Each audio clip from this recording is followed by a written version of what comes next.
Welcome to okay TV. This is Kavya. Today news updates ఇప్పుడు చూద్దాం. విచారణకు హాజరైన తర్వాత జేఏసీ చైర్మన్ రఘు సంచలన వ్యాఖ్యలు. బీఆర్ఎస్ హయాంలో విద్యుత్ కొనుగోలు అంశంలో కమిషన్ విచారణకు హాజరైన అనంతరం జేఏసీ చైర్మన్ రఘు మీడియాతో మాట్లాడారు. ఈ సందర్భంగా పలు కీలక అంశాలను ఆయన ప్రస్తావించారు. బహిరంగ మార్కెట్లో విద్యుత్ కొనుగోలు వల్ల 2000 కోట్లు అదనపు భారం పడిందన్నారు. ఛత్తీస్గఢ్ రాష్ట్ర ప్రభుత్వం ఎంఓయూ చేసుకుందని, ఛత్తీస్గఢ్ డిస్కంలలో రాష్ట్ర డిస్కంలు పీపీఏ చేసుకున్నాయని వెల్లడించారు. ఛత్తీస్గఢ్ చేసుకున్న పీపీఏలకు ఇంతవరకు ఆమోదం లభించలేదన్నారు.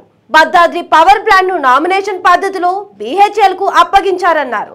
కాంపిటేటివ్ బిడ్డింగ్ ద్వారా వెళ్తే ఆలస్యం అవుతుందని నామినేషన్ పద్ధతిలో బీహెచ్ఎల్ కు ఇచ్చారని తెలిపారు. భద్రాద్రి పవర్ ప్లాంట్ లో ఇప్పటికే చాలా సమస్యలు ఉన్నాయన్నారు. భద్రాద్రి పవర్ ప్లాంట్ నాణ్యత లేని యంత్రాలు ఉపయోగించారన్నారు.